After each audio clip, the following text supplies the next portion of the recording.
I almost hesitate to wish you a happy new year at the start of a fresh analysis series, what with steel on strike, with floods, and a surfeit of truly awful economic forecasts for a year of recession, dearer oil and general gloom. Old Moore's Almanac, I notice, seems to think the same. So it might cheer you to know just how seriously economic forecasts are taken by the men who guide what is probably the West's most consistently successful economy. Horst Schulman has been economic advisor to German Chancellor Schmidt for the past 2 years.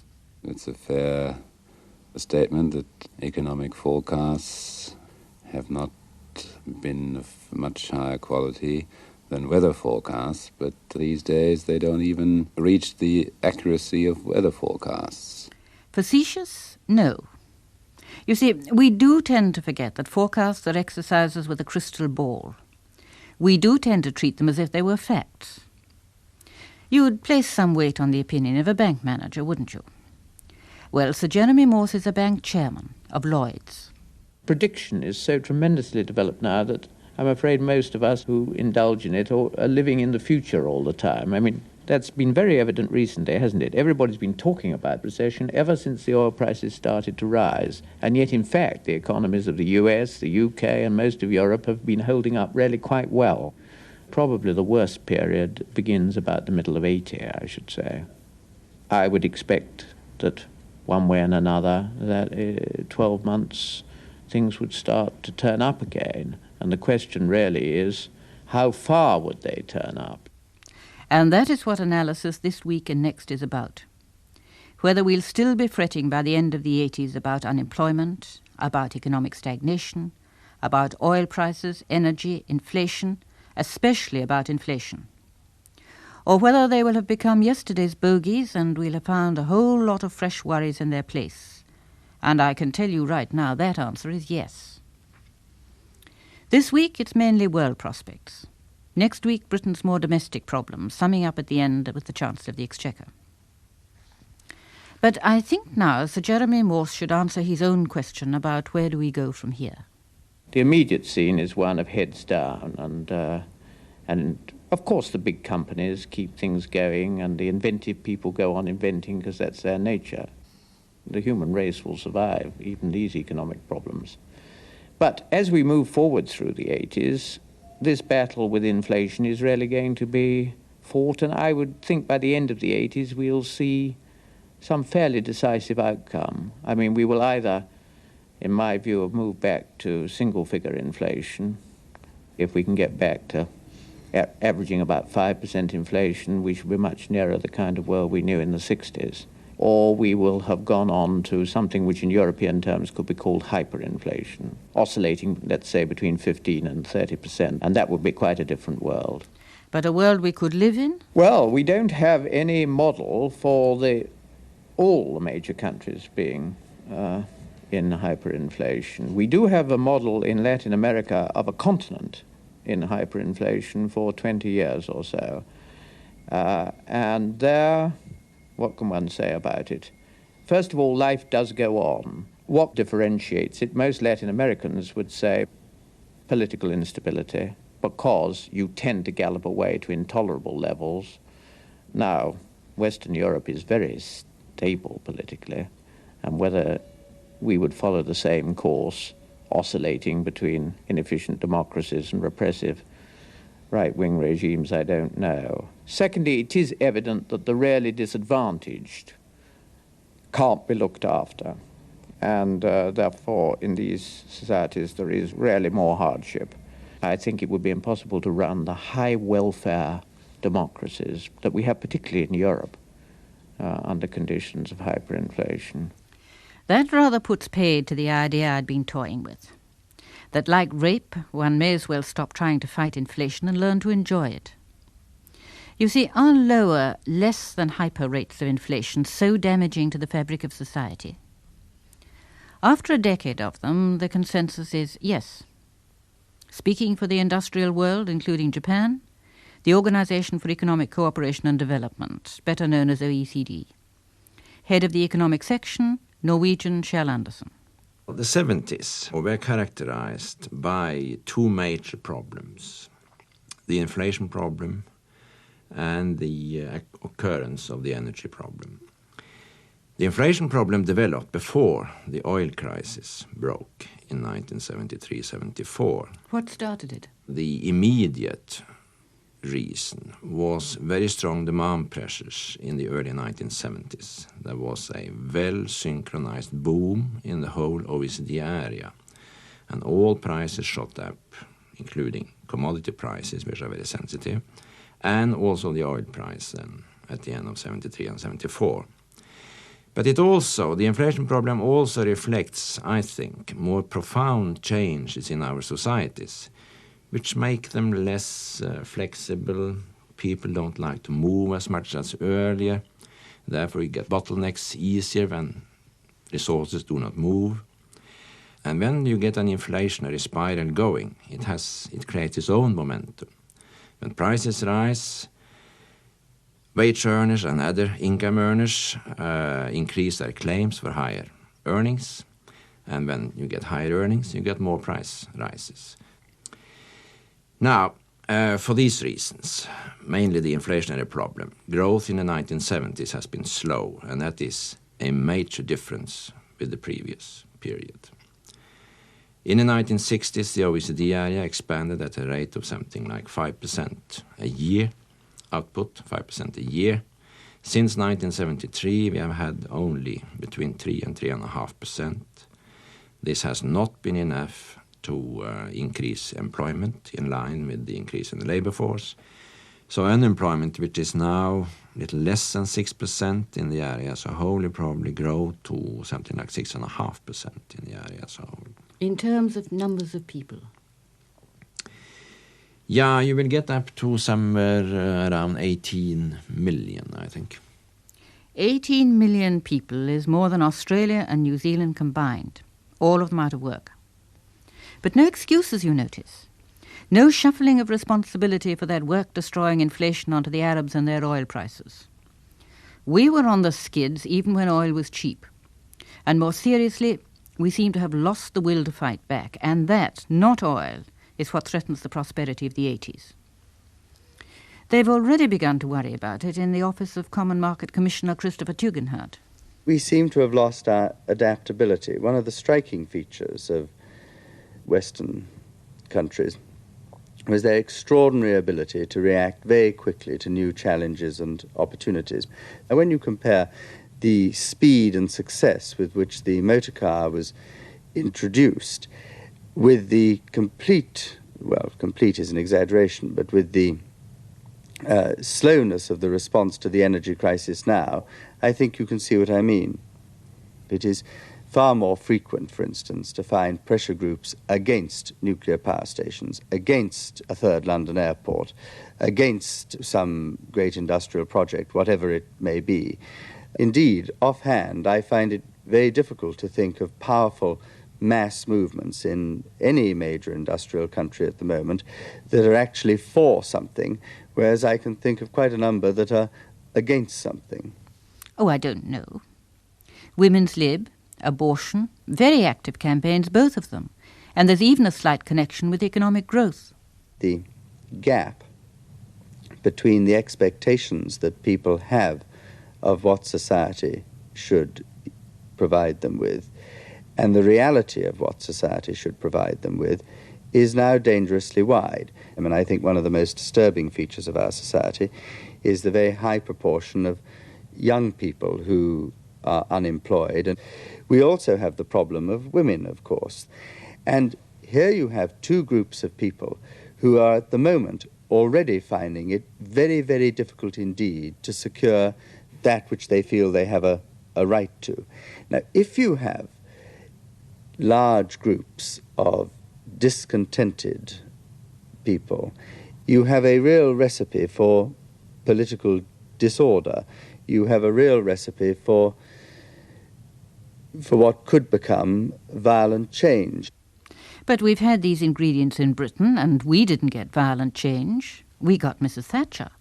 I think that if some countries on the continent had been through the inflation rates that Britain has been through the low growth that Britain has been to, they might well have reached a pre-revolutionary condition. I think it's a a tribute to the stability and tolerance and homogeneity of British society that Britain has been able to survive without turning to extremist political parties, without taking it out on minority groups.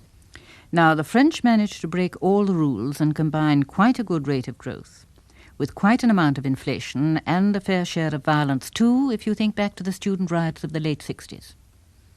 But you have to put against that the experience of Dennis Healey, whose time at the Treasury here covered both high and low inflation. The big problem is to know whether you can get high growth if you have high inflation. Most people believe that in a developed country you can't, and I would agree with that. I think that inflation rates at the level we've had them since 1974, all over the Western world, have made everybody who takes an economic decision much more sluggish in reacting to a change in the environment. And the old relationships which enabled people to manage demand fairly efficiently for the 20 years after the war, they've all disappeared. Now, nobody quite understands why this is, and I don't believe myself that the monetarists have found the philosopher's stone. I wondered when that would come up, because most governments now feel that the key to inflation may be held, after all, by the greatest living exponent of monetary policy, that mischievous gnome, Professor Milton Friedman. You see, we're all monetarists now. But the guru, he mistrusts the compliment. We are not all monetarists. There may be a paying of lip service, but bankers, government officials, and the like, with some of those friends, I, as a monetarist, don't need very many enemies, because I think they do not understand it. I'm not so sure that I do either, so perhaps if we start at the beginning? The people who are really to blame for inflation are you and me and the rest of our fellow citizens. We ask government to spend money on us, to give us goodies, but we object strenuously when government imposes taxes. And so we, in a sense, are saying to government, do tax us, but tax us in hidden ways, in ways that we don't at first recognize. Fool us. We ask to be fooled. Inflation is taxation without representation. It's the one tax that can be imposed without anybody having to vote for it. That's been, in my opinion, the major source. A secondary source of inflation has been the so-called full employment policies. It's been the reaction of governments at the first sign of an emergence of a recession for whatever reason to feel, by God, we've got to do something about it. We must get rid of unemployment by more government spending and more government printing of money. So we promise to be sensible, to stop creating this imaginary money, and then what happens? Nothing. The earliest effects after 6 or 9 months are felt on output, on employment, not on prices. It takes about 18 months to 2 years before a changed rate of monetary growth affects inflation. It's this time lag that makes the situation seem so confusing. Over and over again, you have people saying, what is this about money and income? Look, money's been going up more rapidly for the past 5 months. Income hasn't started going up more rapidly at all. People are always looking for instant cures. It's a modern disease. We have instant coffee, we have instant hot water, we have all sorts of instant miracles. And especially when it comes to inflation, people think there must be some way in which you can cure inflation overnight if you just push the right button. Milton Friedman has never promised anyone a rose garden. Just 2 years of falling output and rising unemployment while inflation apparently romps ahead. Which is why forecasters can feel so confident about predicting a recession. When governments choose to follow his way of controlling inflation, they are also choosing unemployment. They don't have that choice at all. The only choice they have is between a temporary period of high unemployment in the process of eliminating inflation, or a long-term period of higher unemployment as a result of inflation.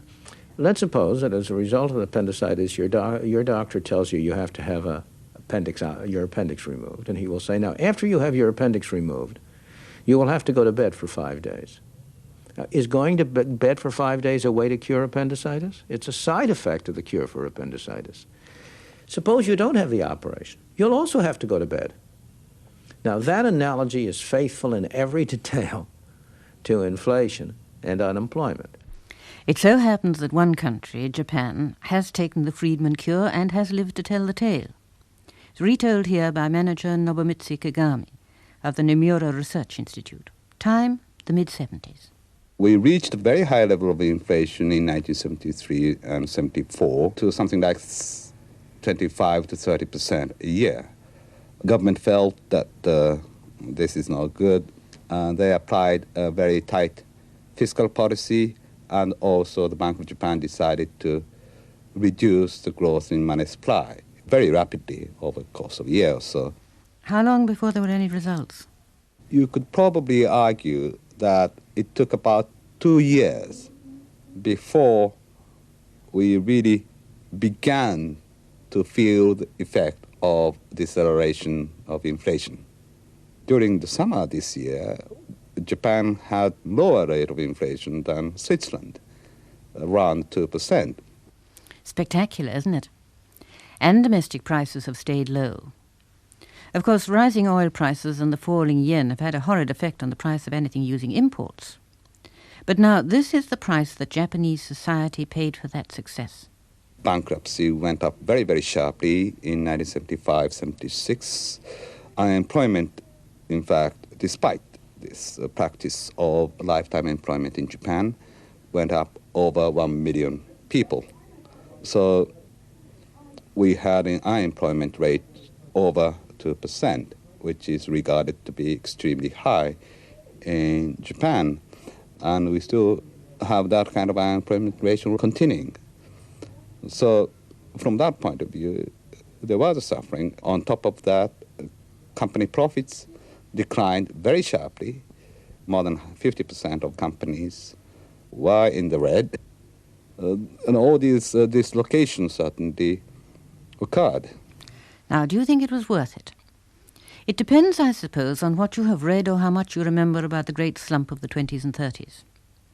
Bank Chairman Jeremy Morse was still in nappies, but you know what they say about give me a child until he's 7. I think you will find people in Europe, certainly in Switzerland, who will say that only by some barely controlled, painful cold bath like that will the world rid itself of the inflationary bug. You would also find people, and I would be one among them, who would fear deeply that we might take a very cold bath indeed and still come out with enough of the disease of inflation in us not to have really won the battle. The governments sound a little bit like some of the orthodox people in the 20s. You remember Keynes was always inveighing against the standard Treasury view that we had to go through hard times and that if the government increased expenditure, it would only put off the private sector. And it's been fashionable to portray that orthodox view as very naive. In fact, that orthodox view is coming up again. I think it's worrying that there are so few positive ideas in the fight against inflation. I'm wholeheartedly in favor of getting it down, but I must confess to some worry that nothing is seen to be likely to be effective except very old-fashioned medicine. Well, what would you call a positive idea? Well, one brand of positive ideas certainly is incomes policies, and theoretically they're right, and I've always been very much in favor of them. He's in select company. The beautiful people are into incomes policy again. But the fact remains that monetary policy is far easier to apply. A sharp nudge to the banking system will do it. Unlike a pay freeze, it does not need the cooperation of the voters, and in that it's a bit like inflation. Now, you have to be at least as realistic about this as OECD's Shell Anderson, who happens to come from a part of Europe where incomes policy does work. How do you do it? Well, how do you do it? In very many countries where there isn't a certain degree of consensus in the society about what the main goals should be of economic policy, it is very difficult. And I think that it is particularly difficult in countries where income distribution is too uneven, where social policy is perhaps not all that much developed. What do you call social policy? That there should be a feeling that everybody thinks he gets a reasonably fair deal in his society. If there are major problems of, for instance, income distribution, if tax policy, if there's a lot of tax evasion, that's an additional factor. And I think, for instance, in France, in quite a few of the other Latin countries, you have these sort of conditions. And then it's very difficult to tell labor that they have to moderate their wage claims.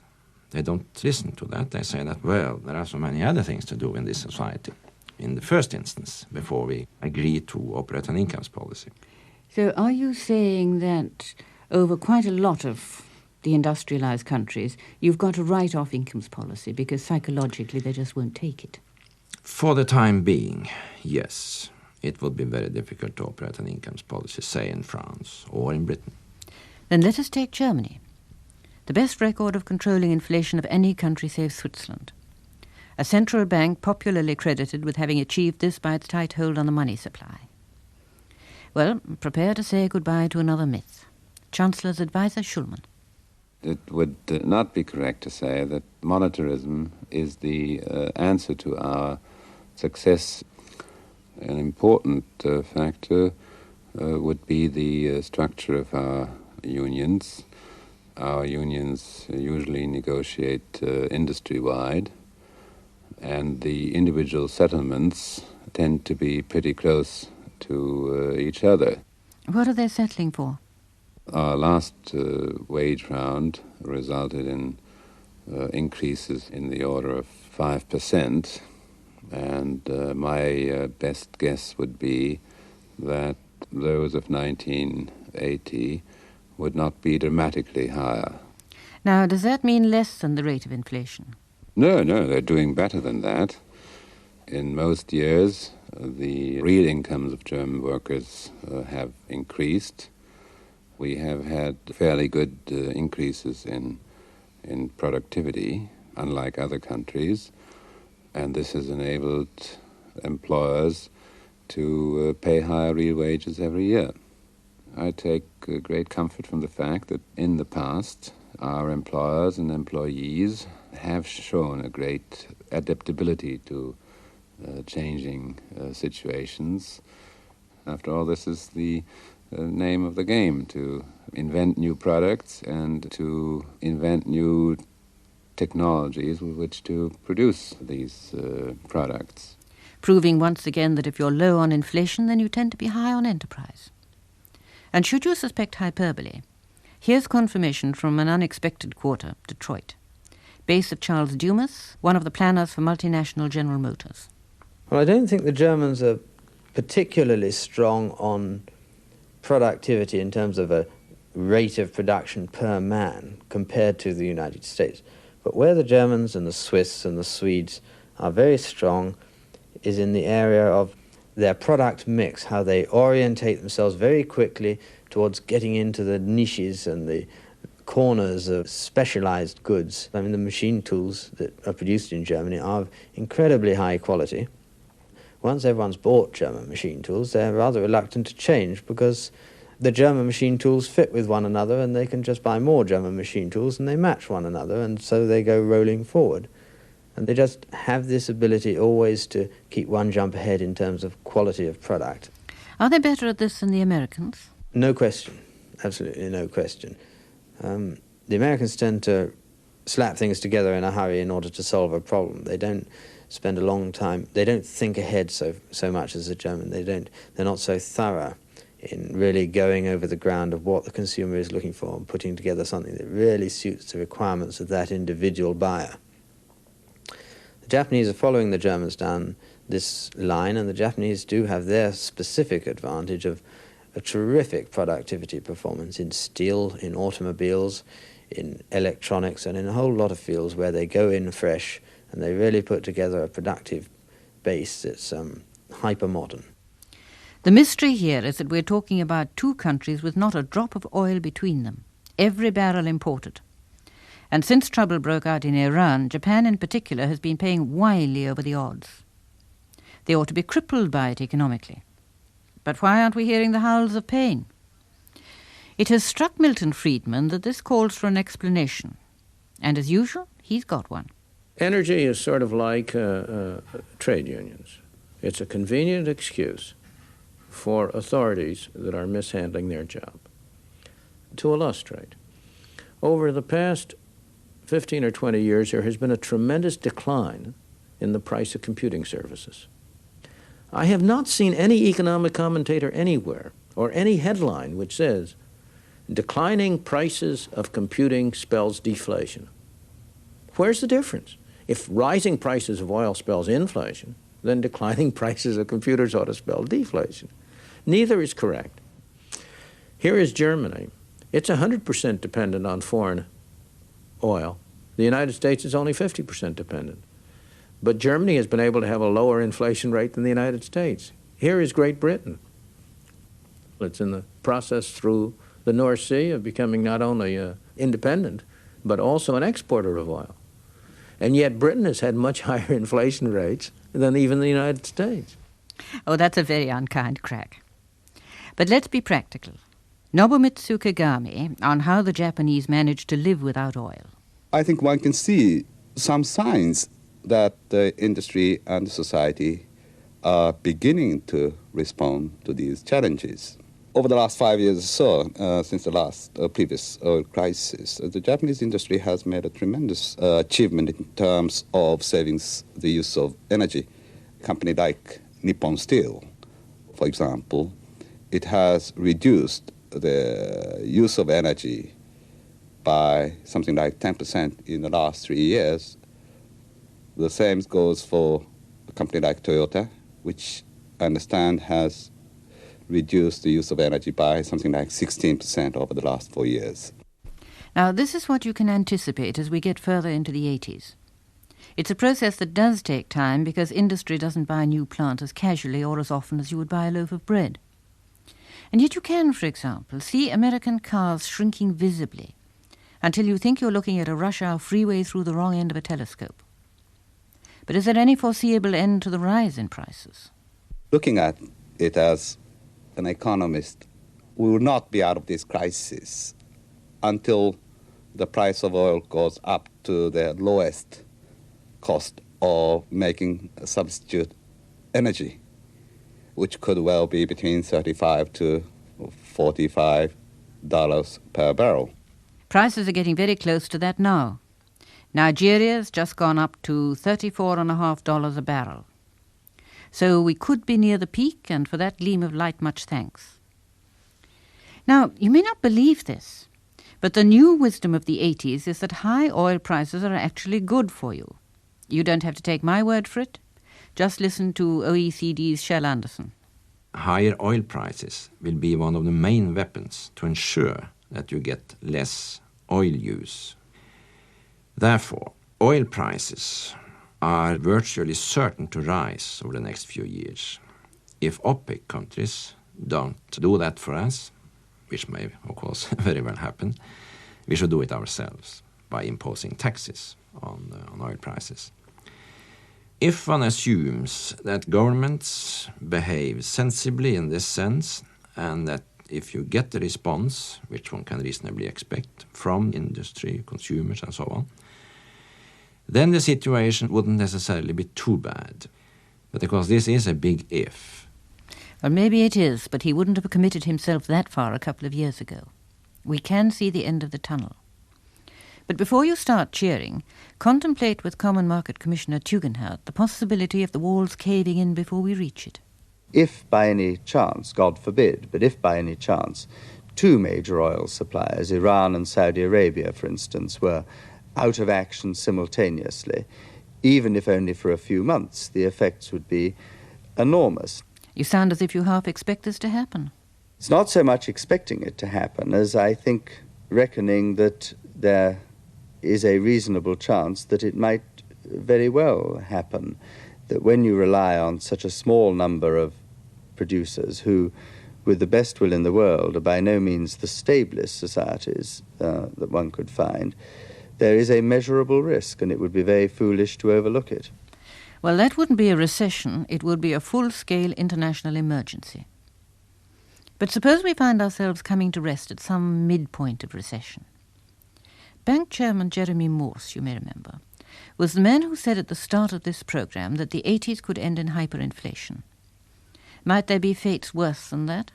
What might happen to make the world recession deeper, the bogey that some people have had in their mind for some time, is that it might spread around the world in a rather cumulative way. That is, recession in the major countries means no market for the exports of the developing countries. They get into deeper trouble, they get into debt trouble, and that plays back on the major countries, and the whole process goes a little bit further than was originally intended. Now that raises a whole new dimension. The poor of the world are always with us, and from time to time we do give them a passing thought. But I doubt if it's dawned on many people that they now, as I'm speaking, pose a very serious threat to several of the big international banks. And in the West's frail economic condition, we need a banking crisis like we need a hole in the head. You see, it works like this. First of all, the developing countries have really been developing rather well. Multinational Charles Dumas reporting. The Third World has not suffered from the oil crisis to anything like the degree that was widely expected in 1974 and 1975. And there are a number of reasons for this, but principally it's exports of goods that traditionally have been the crude and low-income products of the industrialized world. And one's talking here of steel, textiles, and shoes, which are a conspicuous example in the consumer area, but also, of course, automobile assembly, which is a labor-intensive kind of a activity. It also requires volume, and until you get volume, you're not competitive on cost even with cheap labor. So it takes quite a long while for the Third World to catch up with the West, but once they manage to develop the volume and the institutions of international trade that enable this volume to exist, then they do become very competitive and they start doing extremely well. Well, that accounts for the success of their exports to us.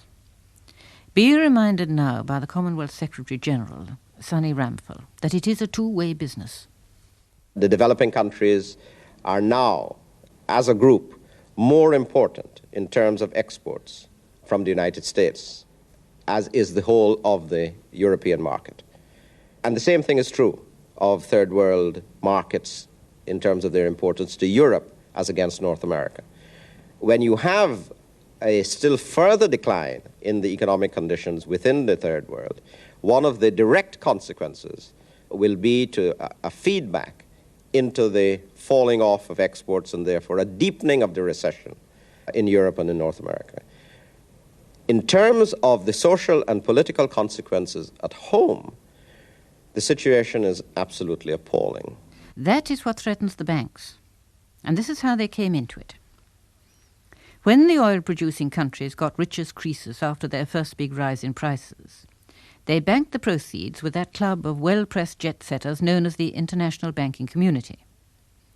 Those bankers then lent the money to third world countries, often as not to pay for the oil they needed. The money arrived back with the Arabs, who sent it off to the banks, which lent it out again, and the merry-go-round was known as the recycling of petrodollars. It made a pretty clinking sound as everyone took his commission. But with this latest second big rise in oil prices, an ugly grating note has been introduced, associated with such ominous bank speak as debt trouble. Now read on with Sonny Ramphel. I find the parallel between 1979 and 1929 a very sobering one. I think many of the convulsions in the financial world that hit the industrialized societies in the 1930s will loom pretty large in the early months and certainly the early years of the 80s.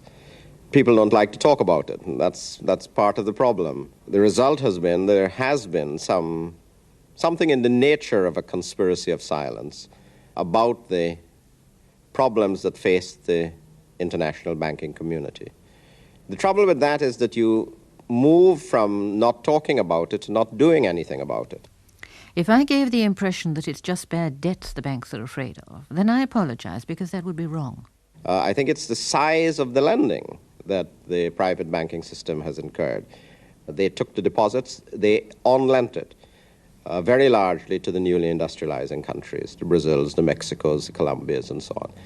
The second time round finds the private banking system saturated, and the size of the surpluses and the matching size of the deficits now far outstrip anything that the private banking system believes it can cope with, at least my own understandings and impressions of how the private banking system feel. Check that out with New York, headquarters of the Morgan Guarantee Bank, big international lender, chief economist Rimmer de Vries. We feel that the bank's balance sheets have been extended almost too rapidly in the last few years, and there is an effort underway of slowing down the expansion of the bank's balance sheets. I see not the same willingness, eagerness on the part of the banks, desire to play the same role. I think what you are going to see is that on the deposit side, banks may not be so eager to attract tremendous amount of deposits.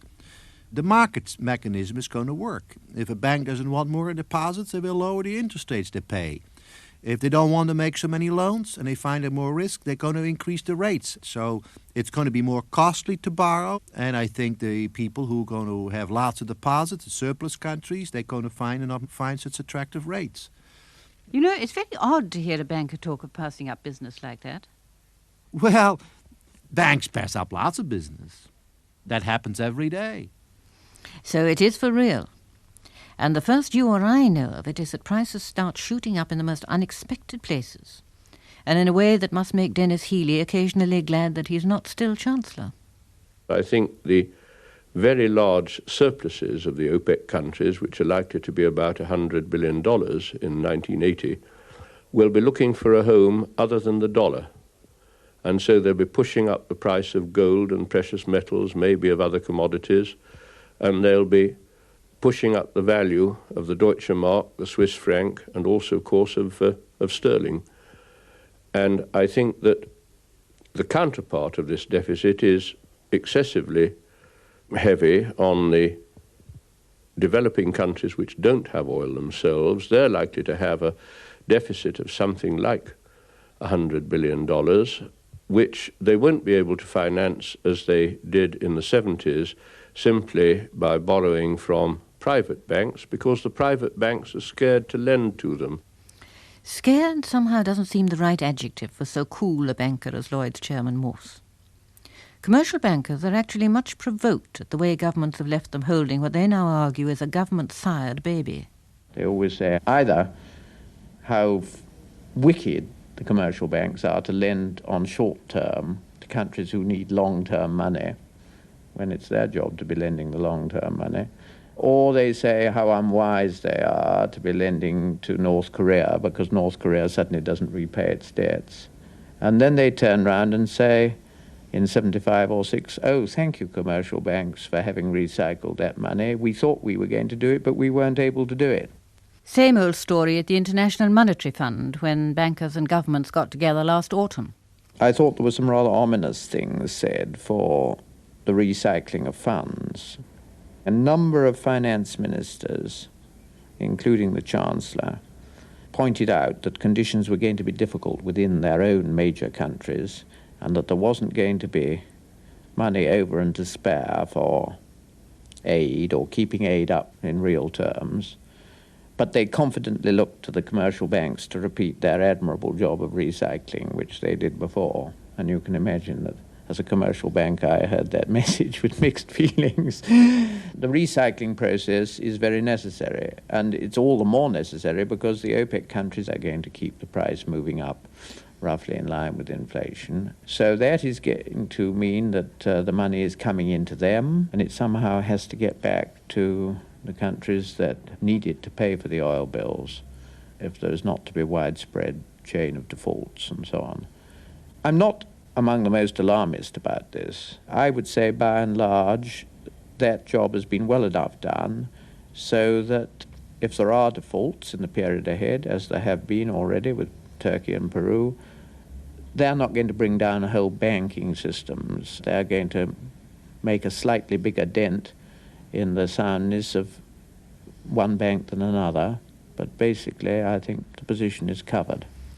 The inference is that some people, some bankers, do take a more alarmist view, and they anticipate something much closer to a full-blown financial crisis. Now, banks are very good at surviving crises. They are not run by fools. But mere survival may not be enough. And politicians, for one, are watching with apprehension, because ever since oil prices started to rise, this low-keyed financial brotherhood has become the linchpin of the whole complicated economic mechanism that actually makes it possible for the world to pay those prices without intolerable hardship. If a financial collapse or the mere fear of one makes the banks pull back, as they are now doing, there is at the moment nothing to take their place. From apathy, complacency, or folly, name your word, it doesn't really matter, governments have allowed matters to come to a head without doing anything about it. In the 80s, they are going to have to, and take their minds for a moment off their present obsession with inflation. Now, I'm going to predict that the second major preoccupation will be with the motivation of people. What makes them want to work, to play, to spend, even to riot, since that now seems to hold the key to much that is otherwise baffling in economic behavior, from low British productivity to an orgy of destruction in Iran. Understanding people is going to become at least as crucial in the 80s as the understanding of forecasts and computer models of world economies.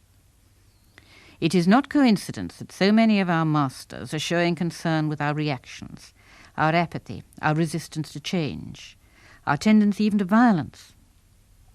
And if this means that they stop treating us as a pair of arms, legs, and a stomach with no face, then I'm all for it.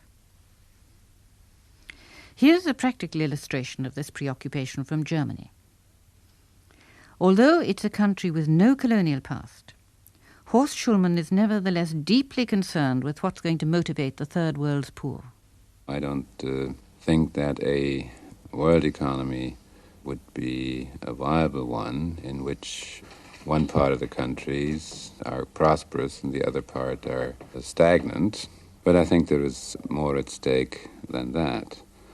If you look at the dramatic increase in the world population, most of which is taking place in the developing countries, unless we succeed in feeding these billions, in providing a little more that might satisfy what the Declaration of Independence calls the pursuit of happiness, it is very difficult for me to envisage a peaceful world for the next 30 or 50 years.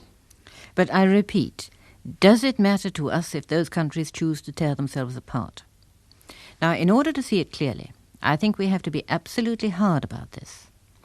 And casting Sonny Ramphel, a spokesman for the deprived, ask whether humanitarian reasons apart, there is any reason why we should care what happens to them. It's a question we all have to be ready to answer now, because the arguments for doing something about development certainly cannot be put solely on a moral basis.